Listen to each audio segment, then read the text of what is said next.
So let's get right into it. Let me show you how I make my gray wash. And we'll be using dynamic ink for this, and I'll get into that afterwards, why I chose dynamic ink as my main source to create gray wash. So let me glove up real quick and we'll get to work. We're gonna be using a tongue depressor here, and we're just gonna apply a thin coat of A&D to both sides. So let's go. The A&D just acts as like a glue to stick things down. This is the size cap and the type cap that I'm gonna be using. We're gonna take that and just glide it along. We're gonna need 6 caps for this, so I'm gonna lay 6 of them out. All right, so with the 6 caps set up, we are gonna be using dynamic ink like we talked about before. This is, again, the type of ink I like to use. We've tried several different kinds, but we're gonna talk about that later. So let's go over it. Make sure you shake your ink well. With a paper towel, we open the tip just a little bit. This ink will flow quite quickly. Starting with the first cap, we're gonna leave that empty. We're moving on to the second cap. We're gonna use 3 drops. Again, this can get met 1, 2, 3. Oh, we almost got 4. We may have gotten 4. 3 to 4, you gotta give yourself a little bit of wiggle room. The next one, we're gonna go anywhere from 6 to 7. The next one, we are gonna be going to 11. 11. The next cap, we're gonna do 16 drops. And lastly, we are gonna fill that puppy right up. Leave yourself just a little tiny room at the top, just a bit. As far as the ink is concerned, this is my breakdown. We have 3, 6, 11, 16, and almost full. And again, this one is left empty. Now you need to add some sort of solution to these ink caps. So you have options here. You can use purely distilled water. You can use some sort of a shading solution from a vendor of some kind, or you can just use distilled witch hazel liquid, because essentially that shading mix that you're buying from a vendor is essentially the same thing as witch hazel. It's primarily witch hazel and a few other little things, and its only job really is to technically help with redness in the skin. So in this case, we will go ahead and use some distilled water because I know that most of you guys should have that available.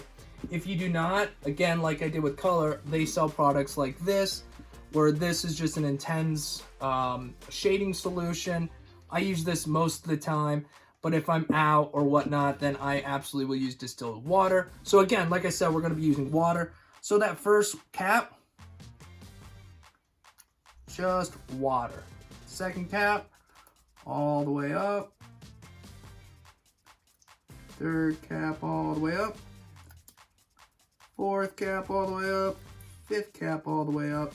And just a little bit to fill on the top of that one.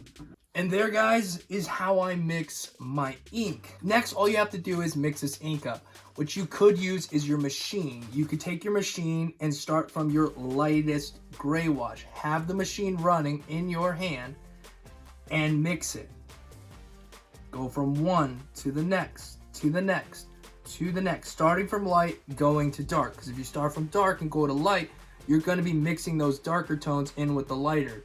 So start from light and work your way up when you mix. All right, guys, so I briefly want to discuss why I chose to go with making my own gray wash over buying pre-mixed gray wash. So in front of you here, guys, you can see just some of the gray wash I have used in the past. I know a lot of artists really like using Silverback. However, I'm not a big fan of it. It seems a little bit too light for me. All the shades kind of seem pretty close to the same. Now, again, this is just personal preference, guys. I'm just explaining to you guys what I did, what I do, all that stuff. If you love it, stick with it. Don't change it, okay? Another product that I tried, guys, was gray wash through Fantasia. Now, when I ordered more ink from them a while back, they threw in this stuff as well, just for the heck of it, to let me try it out. I used it, and I actually really liked this stuff. It was dark enough. It worked the way I want it. but I couldn't get my hands on it anymore once I ran out. I just don't know. This was a trial run for them. I can't find it. And that's really what pushed me to make my own ink, guys, is when you run out of a certain type, like a number 4 or a number 5, these are numbered, and you really like that tone, you use that a lot, and you run out of that, you're kind of screwed because you can't just duplicate that tone on your own. That was pre-mixed by somebody else. You don't know exactly what went into that. You could say, hey, just make sure you have everything you need. Don't run out. And that's great. But that's what I'm talking about is we're human. We make mistakes. We forget to do things. So it is because of that that I moved to making my own. Now, you could say also, well, what happens when you run out of dynamic ink? Well, first off, the bottles are kind of large. It's going to take a little bit longer. And I use the same ink I use for lining. And I'll be damned if I run out of lining ink because it's for lining. And we do that every single day. If you run out of lining ink, hey, you're in trouble. You got bigger problems to worry about than making gray wash, all right? So, nonetheless, that's why I switched. But if there's a time when I really want a dark pigment, I will go to Big Sleep's. I used their black and I really, really liked it, so I went ahead and got their gray wash mix, which is also quite nice, and you can break that down further if you want it to be lighter. You can take their lightest tone and add a little bit of distilled water or whatnot, cutting solution, and give yourself more options. But at the end of the day, if I forget to order this stuff or they stop selling or whatever, I still have my dynamic ink and I still have my gray wash setup that I can make using that ink.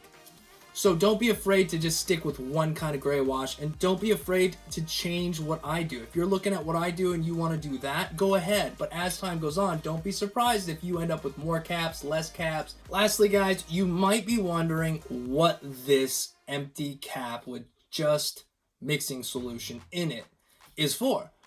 Well, that is the cap that you're going to use when you're working, and let's say you're working in your lightest tone. Boom, boom, boom, boom, boom, boom, working, but you need it lighter.